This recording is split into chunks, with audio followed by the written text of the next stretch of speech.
판단하는 사람아, 누구를 막론하고 내가 핑계하지 못할 것은 남을 판단하는 것으로 내가 너를 정죄함이니 판단하는 내가 같은 일을 행함이니까. 이런 일을 행하는 자에게 하나님의 심판이 진리대로 되는 줄 우리가 아노라. 이런 일을 행하는 자를 판단하고도 같은 일을 행하는 사람아, 내가 하나님의 심판을 피할 줄로 생각하느냐? 혹 내가 하나님의 인자하심이 너를 인도하여 회개하게 하심을 알지 못하여 그의 인자하심과 용납하심과 길이 참으심이 풍성함을 멸시하겠느냐?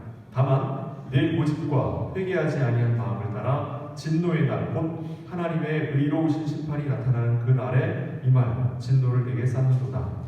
하나님께서 각 사람에게 그 행한 대로 보응하시되 참고 선을 행하여 영광의 존귀와 썩지 아니함을 구하는 자에게는 영생으로 하시고, 오직 당을 지어 진리를 따르지 아니하고 불의를 따르는 자에게는 진노와 분노로 하시리라. 악을 행하는 각 사람의 영에는 환난과 곤고가 있으리니 먼저는 유대인에게요 그리고 헬라인에게며, 선을 행하는 각 사람에게는 영광과 존귀와 평강이 있으리니 먼저는 유대인에게요 그리고 헬라인에게라. 이는 하나님께서 외모로 사람을 취하지 아니하시니까. 아멘. 우리 오늘 말씀은 하나님의 의로운 판단이라는 제목으로 말씀을 살피도록 하겠습니다. 오늘은 성도라는 것이 무엇이고 구원을 받는 근거가 어디 있는가라고 하는 것에 대해 살피면서 그 판단이라고 하는 것이 어디서부터 나와서 어떻게 가는 것인가 하는 것을 살피게 될 텐데, 이 서신서를 읽을 때 여러분들 꼭 기억하셔야 될 것은 뭐냐면, 서신은 하나의 주제를 가지고 1장 1절부터 마지막 절까지 연결되어 있다는 사실입니다. 그러니까 우리가 오늘 읽은 본문이 지난주의 본문과 다음 주에 읽을 본문과 구별돼서 딱 떨어져 있지 않고 이건 연결되는 내용이라는 사실입니다. 그렇게 볼 때에 지금 우리가 읽은 이 성경 본문은 지금 여러분들 마음속에 이건 이런 거구나 라고 이해된 그것과는 전혀 다른 내용입니다. 같은 단어를 사용했고 같은 설명을 했고 심지어는 같은 내용을 따라 우리가 읽었음에도 불구하고 이 내용은 우리가 생각하는 것과는 많이 다릅니다. 그래서 오늘 본문 말씀 잘 따라오시면서 하나님께서 우리에게 주신 말씀이 우리에게 어떻게 받아들여져야 되고 어떻게 이해가 되는지를 잘 살펴보도록 하겠습니다. 제가 언젠가 예를 든 적이 있었습니다. 제가 살던 뉘른베르크에서 가장 가까운 지하철을 가면 그 라테나우어 플라츠라고 해요. 그 라테나우어라는 와이마르 공화국 때 정치인인데 이분이 했던 유명한 말이 그 지하철에 써 있어요. Denken heißt Vergleich. 사람이 생각하는 건 판단하는 겁니다. Urteilen이나 Vergleich나 그거예요. 판단하는 거예요. 그러니까 사람이 다른 사람과 비교를 통해 누가 더 잘하고 누가 더 못하고를 비교하는 게 사람이 생각하는 거라는 거예요. 근데 사실 한국 사람이 생각한다라고 하는 말을 쓰는 것과 독일 사람이 생각한다라고 하는 말을 쓰는 것에는 큰 차이가 있습니다. 한국 사람들은 생각을 할 때가 있고 생각을 안 할 때가 있죠. 그 생각을 안 할 때는 뭐라고 그래요? 우리 아버지나 어머니가 너는 인마 생각이 있는 놈이냐? 그때 내가 생각이 없었던 것 같아. 그렇죠? 근데 독일어에서는 그런 것도 다 생각을 하고 있는 거예요. 그러니까 한국어에서 생각하지 않고 멍하니 있다고 생각하는 것도 독일어에서는 사실 다 생각하고 있는 거예요. 그 생각의 수준이나 생각의 내용이나 질이 다른 것이지 생각합니다. 그렇다면 무슨 말이냐면 덴케나이스 페어블라이트라는 말은 무슨 말이냐면 사람은 늘 뭐하고 있다? 늘 비교하고 있으며 판단하고 있다는 뜻이에요. 그러니까 지금 여기 오늘 본문을 그와 같은 방식으로 이해하게 되면 인간은 숨쉬는 모든 순간이보다 저주받은 짓을 하고 있다. 맞습니다. 맞아요. 맞는데 오늘 본문에서는 정확하게는 그걸 얘기하고 있는 게 아니에요. 자, 그 근거가 바로 지난주와 지지난주 우리가 살핀 게 뭐였어요? 하나님의 의, 하나님의 열심, 하나님의 뭐였습니까? 그런 지난 시간 동안 우리가 살폈던 그 모든 내용들은 뭐였어요? 하나님께서 하나님의 백성들에게 주시는 은총과 하나님의 백성이 되지 않은 자들에 대하여 하나님께서 내버려 두신 이러한 게 주제였잖아요. 그러니까 기본적으로 그건 뭐였습니까? 구원에 관한 내용이에요. 구원. 그렇죠? 그럼 오늘 판단은 뭐냐? 오늘 판단은 뭐냐? 판단하면 구원 못 받고 판단하면 안 하면 구원 받는다 이런 뜻이 아니라 구원이라고 하는 걸 왜 니들이 판단하냐? 아시겠습니까? 자, 쉽게 얘기하면 제가 이제 지난주에 어떤 큰 윤리적인 죄를 지은 목회자에 관한 아티클을 읽었어요. 그러면 우리는 마음속에서 툭 튀어나온 게 뭐냐면, 야, 저 인간은 구원 못 받은 인간이다. 이 말부터 튀어나와요. 이거는 여러분들만이 아니라 일반 성도들만이 아니라 목사들 세계에서도 그런 말을 함부로 해요. 안무개 목사는 성적으로 타락했기 때문에 저 사람은 구원받았을 리가 없다. 이런 말들 함부로 해요. 그것에 관합니다. 또 누군가는 구원받은 자로서 참 저 사람은 본받을 게 많다. 그거에 관한 얘기예요. 구원에 관한 이야기를 왜 우리가 함부로 이야기할 수 없느냐면 구원이라고 하는 것이 우리의 판단에 있는 게 아니라 하나님의 판단에 있기 때문에 그렇다는 말입니다. 그래서 성도라고 하는 것이 무엇이냐라고 할 때는 성도는 본인의 판단에 따라 하나님을 믿게 된 자가 아니라 하나님의 판단을 따라 하나님의 권속이 된 자예요. 권속. 어려운 말 썼습니다. 권속이 무슨 뜻이에요? 가족이 됐다는 뜻이에요. 가족이 된다는 뜻이에요. 지난주에 예를 든 것에서 한 발 더 들어보겠습니다. 지난주에 제가 무슨 예를 들었습니까? 고아원에 아이들이 있을 때 그 고아원의 아이 중에 어떤 아이를 내 아이로 입양하겠다고 선택을 하면 그 선택받은 아이 이외의 다른 아이들이 뭐라고요? 기억 안 나요? 애수기를 내가 선택을 하면 응석이랑 유미가 뭐라고요? 내버려진 거라고 지난번에 이름까지 얘기했잖아요. 그렇죠? 그렇죠? 그러니까 선택이랑 유기라고 하는 것을 하나님의 택하심이라고 하는 것 안에다 포함시켰습니다. 그렇죠? 자, 그런데 문제는 뭐냐면 입양을 했는데 그 부모가 직접 애수기를 찾아와서 내 자식이야 라고 이야기하는 게 아니라 서류만 완성을 해놓고 내가 몇 년 뒤에 이 아이를 데리러 올게요. 지금 내 형편이 안 돼서 못 데리고 오는데 몇 년 뒤에 데리고 올게요 했어요. 원장 원장님이 애수기한테 와가지고 너 입양된대. 너 아버지가 와갖고 원장님 만났는데 너 몇 년 뒤에 데리고 오고 싶대 하는 거예요. 이런 상황이에요. 그러면 애수기는 이 원장님의 말을 믿을 수 있어요? 믿을 수 없어요? 네? 믿겠죠. 믿고 싶겠죠. 그렇죠? 믿고 싶겠죠. 원장님은 참말을 했을 수도 있고 거짓말을 했을 수도 있죠. 그렇죠? 그러니까 애수기는 원장님을 보고 믿는 게 아니라 본인이 믿고 싶은 것에 따라서 이럴 수도 있고 저럴 수도 있는 부분이 있어요. 그러나 기본적으로 뭘 믿고 따르는 거예요? 원장님을 믿고 따르는 거예요. 이게 신앙생활에 있어서 대단히 우리에게 중요합니다. 그러나 분명한 건 뭐냐면 이 원장님도 인간이기 때문에 거짓말할 수 있다 없다? 예수가 그러니까 옆에서 응석이가 막 해먹으면서 나는요 그랬단 말이에요. 원장님이 뭐라고 그래요? 응석이도 데리고 하시겠다고 했어. 여기서는 지금 거짓말이 됐죠. 그렇죠? 그러니까 우리가 거짓 선지자를 만난다라고 하는 것과 참 선지자를 만난다라고 하는 것의 차이는 우리가 그 약속을 믿는다, 믿지 않는다의 내용보다 넘어 그것을 나에게 전하고 있는 자의 양심이라는 부분이기도 한 거예요. 자, 그렇다고 했을 때 한번 보십시다. 이 원장님을 비난할 수 있어요? 우리가 판단할 수 없단 말이에요. 판단할 수 없어요. 이 원장을 판단할 수 있는 건 누구예요? 나는 예수님만 입양한다고 했는데 왜 음성이까지 데리고 왔어? 하는 입양하겠다는 자의 판단에 따른 거지. 어렵습니까? 우리가 신앙생활을 하면서 나에게 복음을 전해주고 내가 하나님을 믿게 하는 데 있어서 좋은 설명을 해준 분이라 할지라도 그가 거짓 선지할 수 있는 거예요. 반대로 나에게 반면교사가 됐어.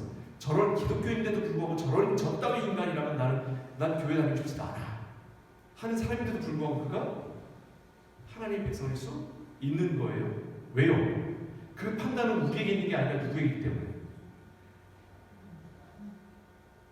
하나님께 있기 때문에. 오늘 말씀드린 겁니다. 쉽지 않습니다. 이해하기 너무 어려워요. 너무 어려워요.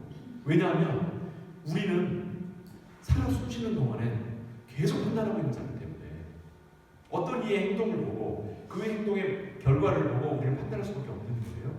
그런데 오늘 본문에서는 그렇지 않다고 얘기합니다. 자, 우리의 이런 이와 같은 오해를 갖고 오기 쉬운 표현들이 성경에서 나옵니다. 뭐 잘 아는 것처럼 주 예수를 믿으라. 그냥 너와 내 집이 구원 얻으리라. 베드로가 했단 말이에요. 또 가깝게는 로마서 10장을 한번 볼게요. 그냥 들으신 건 아니다. 오늘 찾을 본문이 너무 많아서 일일이 다 찾기가 어려워요. 귀로만 듣겠습니다. 네가 만일 내 입으로 예수를 주로 시인하고 또 하나님께서 그를 죽은 자 가운데 살리신 것을 내 마음에 믿으면 구원을 얻으리니 사람이 마음으로 믿어 의에 이르고 입으로 시인하여 구원에 이르느니라. 어때요? 우리가 구원받는 것이 입으로 시인하는 거고요. 입으로 시인하는 것은 내 마음의 믿음으로 행하게 되는 거고, 그리고 복음을 들음으로 행하는 거예요. 이 지금 다 듣는다, 믿는다, 말한다, 다 뭐예요? 다 우리의 결심이고 우리의 판단이고 우리의 행동인 것처럼 나와 있잖아요. 그렇죠? 성경 본문이 이와 같은 내용을 우리에게 주었을 때엔 우리가 당연히 우리의 열심으로 하나님께 나아가고 우리의 신앙의 신실함을 따라 하나님께 나아가면 하나님이 그것을 받아주시는 것처럼 기록되어 있는 성경 본문이 분명히 있습니다. 분명히 있어요. 그런데 또 다른 본문에서는 뭐가 나오냐면 이와 같은 것 이전의 내용이 나오는 거예요. 이전의 내용. 자, 듣는다라고 했을 때 전하는 자가 없이 어찌 들으리요? 전하는 자가 없이 어찌 들으리요? 전하는 자의 전함은 나의 판단과 나의 것이 아니죠. 내게 들려와야 하는 거예요. 내게 들려와야 하는 거예요. 아까 우리 시편을 읽었죠. 시편에서도 뭐예요? 다윗이 왕에 관한 이야기를 합니다. 그런데 그 왕에 관한 이야기는 왜 예수 그리스도를 왕이라고 표현했냐면 위의 권세를 설명하는 거예요. 위의 권세. 내가 하나님의 백성이 되었음은 내 위의 권세로부터 나에게 허락된 그 복음 전도, 그 복음 전파를 내가 받았기 때문에 그는 또한 그 위의 권세로부터 또 그 위의 권세로부터 위의 권세로부터 가장 위의 권세이신 하나님으로부터 이 하나님 되심이 내려오는 거예요. 그래서 그것이 내게까지 허락된 겁니다. 이게 어렵다면 제가 또 예로 드리는 거잖아요. 여러분 교회 어떻게 오셨어요? 우반 타고 오셨죠? 또 어떻게 오셨어요? 차 타고 오셨죠? 네. 여러분이 교회 오기 위해서 우반을 깔지 않잖아요. 그렇죠? 여러분들이 차를 타고 교회 오기 위해서 차를 직접 집에서 만든 거 아니잖아요. 우리도 알지 못하는 동안에 그 과학기술이 발전하게 되고 그 과학기술을 통해 많은 과학기술자들과 많은 손길들을 통해 그것들이 만들어지고 설치되어서 지금 내가 오늘 3월 10일 날 예배당에 올 수 있도록 하기까지 수많은 내 앞에 놓여져 있는 수많은 쌓여져 있는 것들이 있었기에 가능한 것 아닙니까? 그러니까 사실은 내가 판단하고 내가 결정했다라고 했지만 내가 판단하고 내가 결정한 것은 사실은 극히 일부일 뿐이고 오히려 그것을 의미로 따져본다면 내가 떠밀려서 선택하게 될 거예요. 사실 성경에서 구원이라고 하는 것을 설명할 때 우리의 행위의 결과가 아니라 하나님의 은혜의 선택의 결과라고 그렇게 말하는 이유가 바로 여기 있는 겁니다. 에베소서 2장 1절로 이번엔 찾아보도록 하겠습니다. 에베소서 2장 1절부터 9절까지 말씀입니다.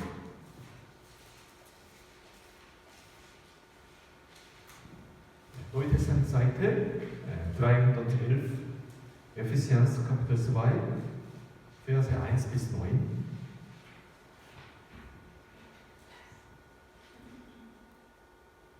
네, 함께 읽겠습니다. 자, 시작. 그는 허물과 죄로 죽었던 너희를 살리셨도다. 그때의 너희는 그 가운데서 행하여 이 세상 풍조를 따르고 공중에 중에 권세 잡은 자를 따랐으니 곧 지금 불순종의 아들들 가운데서 역사하는 영이라. 전에는 우리도 다 그 가운데서 우리 육체의 욕심을 따라 지내며 육체와 마음에 원하는 것을 하여 다른 이들과 같이 본질상 진노의 자녀였더니 긍휼이 풍성하신 하나님이 우리를 사랑하신 그 큰 사랑을 인하여 허물로 죽은 우리를 그리스도와 함께 살리셨고 너희는 은혜로 구원을 받은 것이라. 또 함께 일으키사 그리스도 예수 안에서 함께 하늘에 앉히시니 이는 그리스도 예수 안에서 우리에게 자비하심으로써 그 은혜의 지극히 풍성함을 오는 여러 세대에 나타내려 하십니다.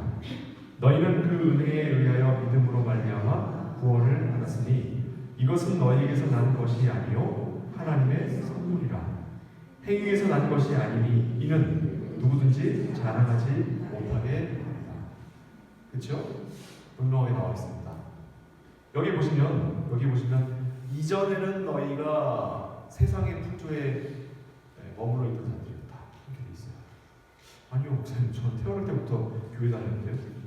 부모님이 이미 모태신앙이라 저도 당연히 모태신앙인데요. 개인적인 이야기를 하는 게 아니에요. 이건 교회를 얘기하는 겁니다. 교회 공동체를 얘기하는 겁니다. 여기서 말하는 교회 공동체는 위대한 교회 공동체를 얘기하는 게 아니에요. 하나님이 택하신, 이 땅 가운데 택하신 하나님의 택하신 백성들의 총합을 이야기합니다. 하나님은 예수 그리스도를 통해 교회를 구원하신 거예요. 예수 그리스도를 통해 교회를 구원하지 아니하셨다면 교회는 이전에 누구의 권세 아래 있었다고요? 세상의 권세 아래 있었다. 세상의 권세 아래 있었던 교회를 예수 그리스도를 통해 구원하심으로 교회가 하나님의 자녀가 된 거예요. 네? 교회가. 이 말의 의미가 무엇인지 분명히 우리에게 전달이 되어야 돼요. 왜냐하면 우리는 계몽주의 시대를 살기 때문에 계몽주의라고 하는 거는요, 나 개인이 공부를 통해 의식이 게임으로 내가 어떤 진리에 다다를 수 있게 되었다라고 하는 가능성을 열어주게 계몽주의예요. 성경은 그렇게 얘기하고 있지 않습니다. 우리가 계몽주의 시대에 살고 있고 계몽주의라고 하는 것의 열매를 누리며 살아가고 있죠. 그렇죠? 김종국 목사도 설교를 하면서 많은 공부를 혼자 해갖고 와가지고 설교를 할 수 있게 됐잖아요. 그리고 김종국 목사의 독특성이라고 하는 게 말이죠. 그러니까 이게 되게 중요한 거예요. 개성이라고 하는 거. 목사가 어느 목사에게나, 그 교단에 속한 어느 목사에게나 설교를 들어도 같은 내용을 들을 수 있어야 되는 시대여야 하는데, 계몽주의 시대 이후에는 어느 목사는 설교를 좀 더 잘하고, 어느 목사는 교회를 운영하는 걸 더 잘하고, 어느 목사는 교육을 더 잘하고, 이렇게 개성이 드러나기 시작한단 말이에요.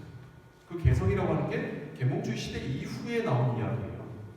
그 이전에는 하나님의 교회는 다 하나였던 거예요. 그 안에 속해 있는 한 사람 한 사람의 개성을 의미 있게 본 것이 아니라 교회로 속해 있는 우리 모두가 하나의 공동체였던 거죠. 그러니까 교회는 그와 같은 방식으로 우리를 구원하고 있어요.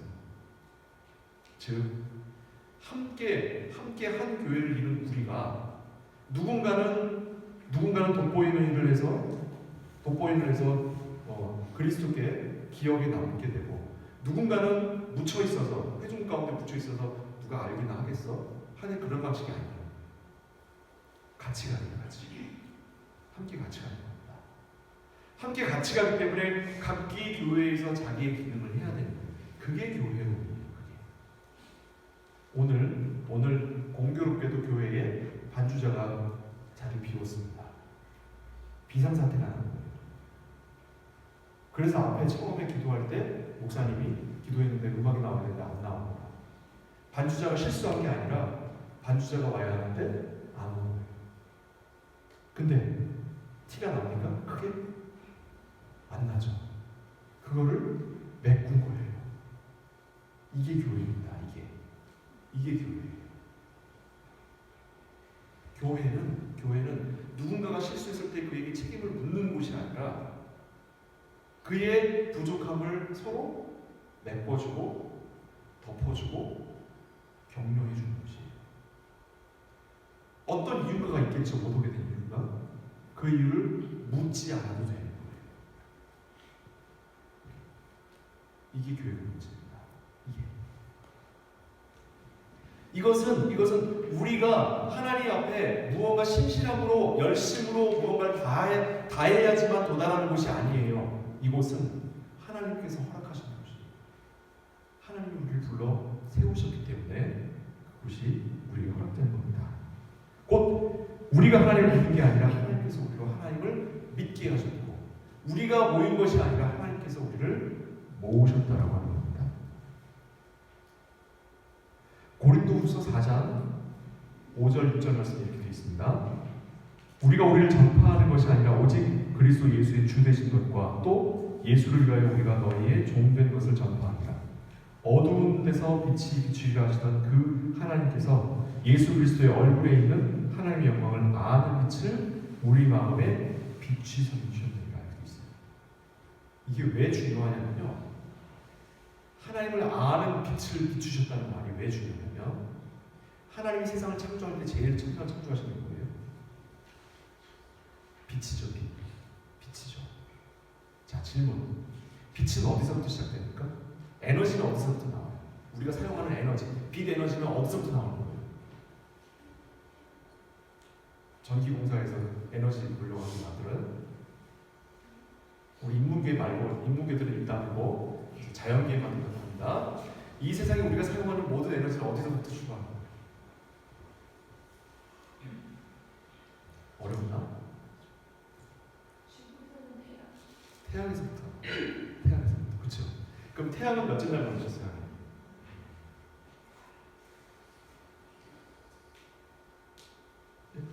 해, 달, 별은 몇째 날? 몇째 날? 만들었기 첫날은 아니죠. 그래, 첫날은 아니죠. 그렇죠? 모르지만 첫날은 아니에요. 그러면 첫날 하나님이 빛을 만드시는 게 맞아요? 아니면 해달별을 만들고 난 날 빛 만드시는 게 맞아요? 전구가 먼저예요? 아니면 전구에서 난 빛이 먼저예요? 네? 전구가 먼저죠? 전구를 사다 끼워야지 빛이 발견이잖아요. 그렇죠? 자, 다시 묻습니다. 빛이 먼저예요? 해달별이 먼저예요? 예? 이거 어렵나 보다. 인문계가 답해야 되나 그럼? 빛은 우리 눈동자에서 나오잖아요. 인문계예요.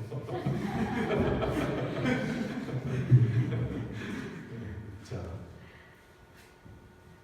무슨 말이에요? 분명히 첫째 날 만드신 빛은 이 빛 에너지가 아니에요. 이 빛은 진리의 빛이에요. 진리, 하나님의 말씀이에요. 그래서 여기서 이렇게 얘기하는데요. 그래서 하나님의 영광을 아는 빛을 우리 마음에 비추셨다. 그 빛을 우리가 쪼임으로써 우리가 하나님을 알게 되었다. 그 쪼이는 방법은 여러 가지가 있겠죠. 그렇죠? 엄마가 어릴 때부터, 아기 때부터 교회를 데리고 다녀서 다니게 있겠고, 또 뭐 친구가 교회 가서 뭐 떡볶이 해준다니까 그거 먹으러 가자 해서 따라가서 떡볶이 먹으면서 교회 다니기 시작한 게 있을 수도 있고, 또 좀 더 커서 정말 내가 너무 막 시련의 아픔 때문에 고통스러울 때 가다가 갑자기 찬송가 소리가 어디서 들려와서 들어가라 할까? 들어갔다가 교회 다니기 시작하는 분이 있을 수 있겠고, 어떤 이유에서든지 하여튼 교회를 다니기 시작했을 때 그것이 뭐냐면 빛의 비춤을 하는 거예요. 빛의 비춤. 우리는 알잖아요. 김 목사만 그래요? 우리는 알잖아요. 자연 상태에서는 내가 하나님 믿을 사람이 아니라는 나는 알잖아요. 아니에요? 최소한 김 목사는 아닙니다. 김 목사는 자연 상태에서는 하나님 믿을 사람이 아니에요. 제가 여러 번 고백합니다. 그렇죠? 제가 목사가 아니었다면 교회 안 다닐 사람이에요. 진짜로. 네. 제 성품이나 저의 아주 못돼먹은 성격이, 하나님 같은 보이지 않는 자를 믿을 사람이 아니에요. 그런데 여기 와 있어요. 여기서 성경을 연구해서 설교를 하고 있어요. 이게 기적이라는 거죠. 이것이 하나님께서 믿음이라고 하는 것을 저는 저 자신이 증거예요. 저는 저 자신. 나는 어떻게 해서든 이 자리를 벗어나려고 노력한 사람이에요. 평생. 교회를 떠나려고 애를 쓴 사람이고요. 지금도 마찬가지예요. 지금도 하나님이 저한테 약간 사인을 준 거라고 내가 착각만 하면 난 역사적 버릴 사람. 지금도 공공연하게 얘기하는 사람입니다. 근데 그 사인이 떨어지진 않았고 지금 못 버리고 있는 거예요.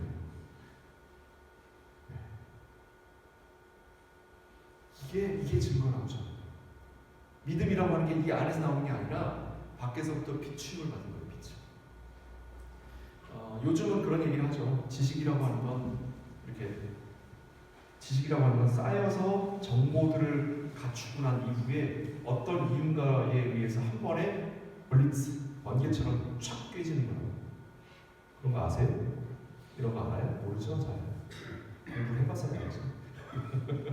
공부라고 하는 게 그냥 시간을 때운다고 되는 게 아니에요. 그건 암기는 되겠죠. 암기는 되겠지만 이게 번쩍이는 지식이라고 하는 건 무언가 이제 어떤 그걸 영감이라고 하죠. 아인슈타인 박사가 천재는 99% 노력과 1% 영감으로 이루어진다고 얘기했는데 그건 우리가 듣는 것과 다른 말이에요. 원래 아인슈타인 박사가 그 말했을 때는 99% 노력을 한다 하더라도 1%의 영감이 있지 않으면 그럼 천재라고 볼 수 없다 이렇게 얘기했어요. 그거를 기자가 잘못 받았을 때 천재는 99%의 노력과 1%의 영감으로 이루어진다고 쓴 거라. 그걸 우리는 오해하는 우리 식으로. 여기서 뭐가 중요한 거예요? 99%의 노력이 중요한 거예요? 1%의 영감이 중요한 거예요? 예? 예? 1% 영감이 중요하단 말이에요. 지식이란 블리츠와 같은 거예요. 한 번에 촥 꿰져야 돼요. 그 정보들이. 이건 어디서부터 나오는 거예요? 우리 안에서부터 나오는 게 아니에요. 90%의 노력은 우리에게서 나오는 거지만 영감은 우리 밖에서. 세상의 지식도 그것을 이야기해줘요. 세상의 지식도. 성경도 그와 같은 것을 우리에게 알려주고 있습니다. 고린도서 2장 6절에서부터 10절까지 말씀 제가 읽겠습니다. 그러나 우리가 온전한 자들 중에서 지혜를 말하니 이는 이 세상의 지혜가 아니요 또 이 세상에 없어질 관원의 지혜도 아니요 오직 비밀한 가운데 있는 하나님의 지혜를 말하는 것이니 곧 감추었던 것인데 하나님이 우리의 영광을 위하사 만세전에 미리 정하시는 것이라. 이 지혜는 이 세대의 관원이 하나도 알지 못하였나니 만일 알았다면 영광의 주를 십자가에 못 박지 아니하였습니다. 기록된 바 하나님 자기를 사랑하는 자들을 위하여 예비하신 모든 것은 눈으로 보지 못하고 귀로도 듣지 못하고 사람의 마음으로도 생각지 못하였다 함과 같으니라. 오직 하나님이 성령으로 이것을 우리에게 보이셨으니 성령은 모든 것 곧 하나님의 깊은 것이라도 통달하시느니라. 무슨 말이냐면 사람들은 본성적으로 자신이 그것을 깨닫거나 그것을 보거나 그것을 듣거나 그것을 바라보지 못한다고요. 오직 성령께서만이 그것을 우리에게 주시는데 성령은 이 세상에 모든 것을 통달하고 하나님의 지식까지 통달하시는 그 지혜에 비친 성령께서 우리에게 임하셨다는 말은 우리가 세상의 관원, 이 세상의 지혜와 지식으로 깨닫지 못할 만한 것을 우리로 하여금 깨닫게 하시는 거예요. 그러니까 성령이 충만하다는 말은 태초에 하나님 천지를 창조하시라는 말이 믿어지는 거예요. 세상에 그런 뻥이 어디 있습니까? 세상에 안 그래요? 증명이 안 되잖아. 누가 봤어요? 근데 거기다 뻥 하나 더 더해. 동정녀의 마리아에 의해서 구원자가 태어나셨대. 이런 말도 안 되는 것이 믿어지는 게 이게 믿음인 거예요. 이건 우리 안에서 솟아나오는 게 아니에요. 이건 우리 밖에서 우리에게 골수를 쪼개고 들어오는 거예요. 그래서 믿음은 우리가 믿는 것이 아니라 하나님의 선물이라고 이야기하는 거예요. 그래서 그냥 빈말이 아닙니다. 이건 아까 얘기한 빛은 우리의 눈에서부터 나오는 그런 문학적 표현이 아니에요. 이건 진리의 내용입니다. 진리의 내용.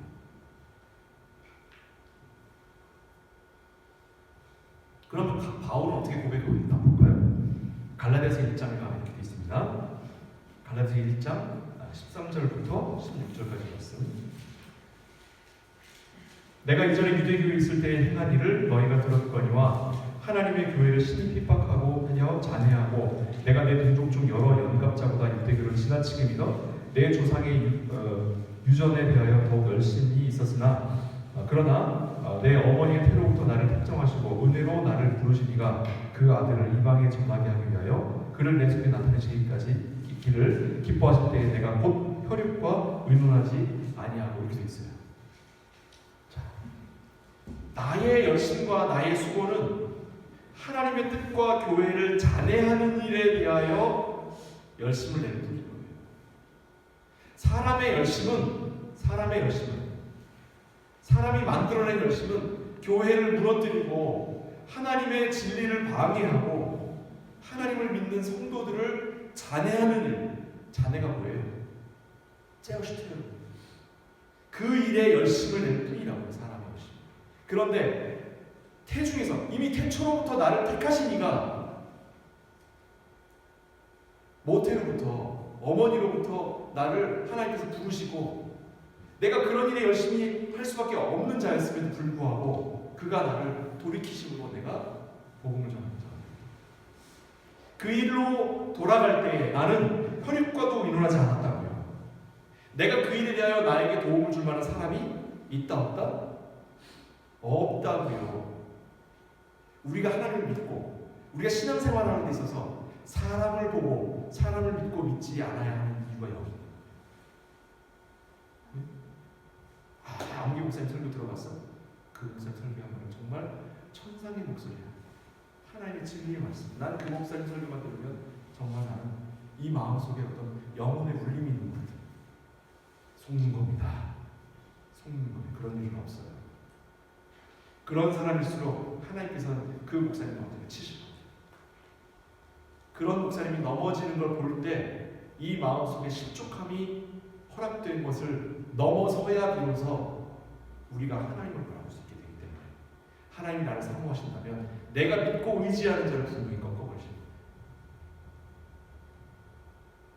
그렇기 때문에 제발 사람을 믿고 의지하지 마시고 세상에 유명한 목사님, 세상에 훌륭한 목사님 다 쓸모없는 쓰레기일 거예요. 정말로 우리가 믿고 의지해야 하는 누구라고요? 예수 그리스도시요. 예수 그리스도 이외에 우리가 믿고 의지하리가 이 세상에 한 분도 계시지 않다라고 하는 걸 꼭 기억하시기 바랍니다. 여러분들이 김 목사 설교 좋아하고 김 목사 너무 좋아하지 마세요. 저 그럼 하나님 처벌이면 어떡해요? 무서워서 안 돼요. 아시겠죠? 적당히. 김 목사 저 인간 저 어제 뭐 잠을 제대로 안 잤나? 저 인간 목소리가 떴네. 머리를 깎고 왔는데 어떻게 저 한쪽이 쭉 튀어나오는데 사모님이 졸면서 깎았나? 이런 합당한 판단들을 여러분 하셔야 돼요. 아시겠죠? 나는 김 목사님만 보면 정말 너무 행복. 이러지 마시라. 그런 일이 우리에게 주어지면 제 목숨이 위험합니다. 성경이 우리에게 이해하라고 하지 아니하고 오히려 성경은 우리에게 변화를 주는 것은 이 말씀이 머리에만 들어오는 것이 아니라 우리 가슴에 들어와 우리가 변화되기를 바라시는 거예요. 요한복음 8장으로 가고 있습니다.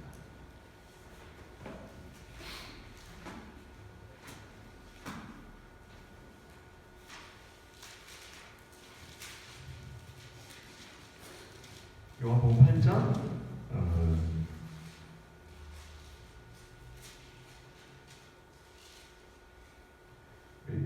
45절부터 볼까요? 45절부터 47절까지 보겠습니다.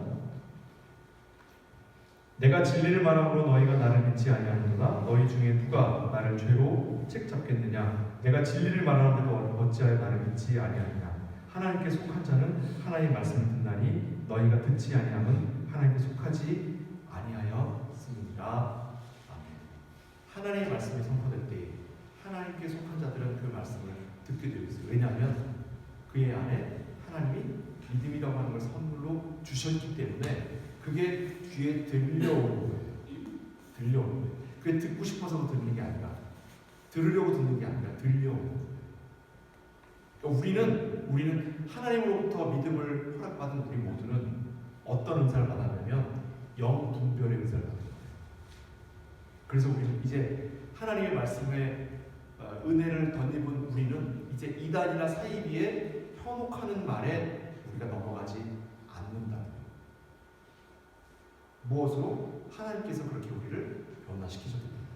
내가 굳이 나의 욕심을 따라 나에게 이로운 말을 하는 목사를 쫓아가지 않는 한, 그렇게 쫓아가지 않는 한, 내 양심을 속이지 않는 한, 내가 하나님 안에 머물기로 하나님 앞에 고백한 자들, 또 하나님께서 우리에게 믿음을 선물로 주신 자들은 우리는 본성적으로 나에게 이득이 된다고 해서 거짓 복음에 현혹되지 않는 거예요.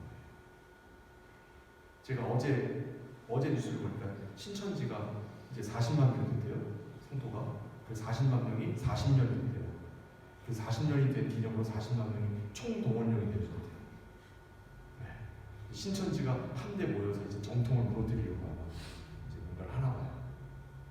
들었습니까? 하나도 들었지 않아요. 자기들끼리 하다가 자기들끼리 사라질 거예요. 왜요? 그들은 사람이 만들어낸 진리를 가지고 사람들끼리 행하는 일이라서요. 우리는 불과 40명밖에 30명 40명밖에 안 되는 작은 모임이지만 우리는 하나님께서 함께 하시고 성령께서 우리로 함께 하시기 때문에 우리는 그런 엉터리 주식과는 비교할 수 없는 힘이 있는 거예요. 그게 진리가 가진 능력입니다. 그리고 하나님의 의에 있는 것이. 성경이 우리를 이해하고 하라고 하지 않고 들으라고 하고 변화를 받도록 하는 이유가 바로 여기 있는 겁니다. 로마서 7장 15절에서부터 24절 말씀에 되어 있습니다. 나의 행하는 것을 내가 알지 못하노니 곧 원하는 이것을 행하지 아니하고 도리어 미워하는 그것을 함이라. 만일 내가 원치 아니하는 그것을 하면 내가 이로 율법의 선한 것을 시인하노니 이제는 이것을 행하는 자가 내가 아니요 내 속에 거하는 죄니라. 내 속 곧 내 육신에 선한 것이 거하지 아니하는 줄 아노니 원함은 내게 있으나 선을 행하는 것은 내게 없노라. 내가 원하는 바 선을 행하지 아니하고 도리어 원치 아니하는 바 악은 행하는도다. 만일 내가 원치 아니하는 그것을 하면 이를 행하는 자가 내가 아니요 내 속에 거하는 죄니라. 그러므로 내가 한 법을 깨달았노니 곧 선을 행하기 원하는 나에게 악이 함께 있는 것이로다. 내 속 사람으로는 하나님의 법을 즐거워하되 내 지체 속에는 다른 법이 있어 내 마음의 법과 싸워 내 지체 속에 있는 죄의 법 아래로 나를 사로잡아 온 것을 보는다. 오라 나는 곤고한 사람이로다. 이 상황에 보면서 누가 나를 건져내랴. 마음으로는 옳다는 것이 분명해요. 마음으로는 알아요.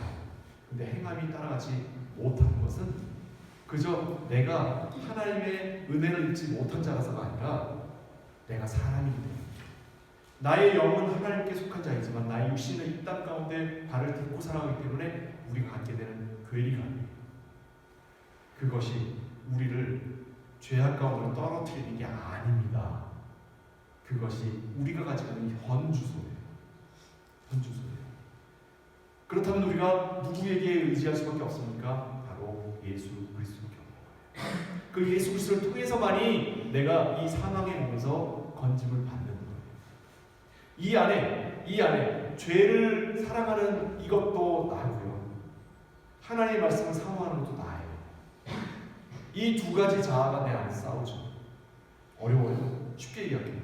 아침 6시에 일어나야 되는데 알람이 울려요. 그 알람을 맞춰놓고서 6시에 일어나야 된다고 생각하는 나도 나고요. 아휴, 쉬는 시간 5분만 조금 더 모여서 그냥 이렇게 개구리 개구리래. 고양이 세수 하나 대충 나가도 되겠지. 양치 그지 해야 되나? 아침 안 먹고 같이 하면서 5분 더 누워있으려고 하는 것도 나예요.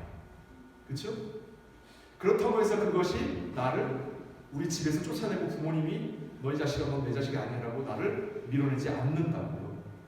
우리의 신앙생활에서 그와 같은 어려움은 우리에게 늘 있어요. 거기에서 괴로워하지 마시고 그것을 늘 오늘은 어제보다 나아 내일은 오늘보다 나아지리라 라고 하는 마음을 가지고 왜요?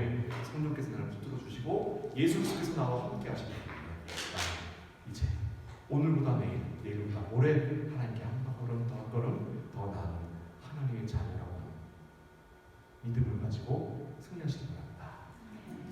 그리고 또한 그와 같은 마음을 가지고 함부로 판단하지 마십니다. 판단은 하나님께 맡겨두시고